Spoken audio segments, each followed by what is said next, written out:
Tak, noční Soulhotel Emerald Lagoon. Zábava v plném proudu. Počasí akorát.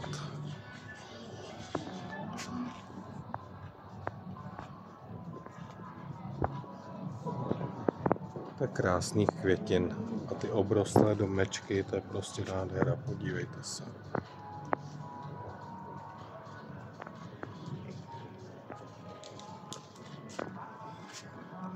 Spoustu různých ibišků.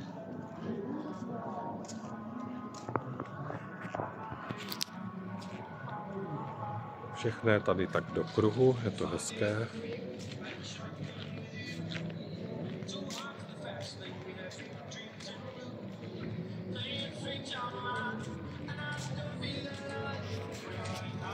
Bezvadný hotel, Soulhotel Emerald Resort a Spa. Marsa Alam 2025.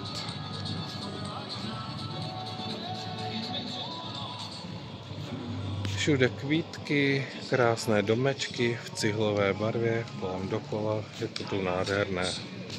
Tady zase krásné květy.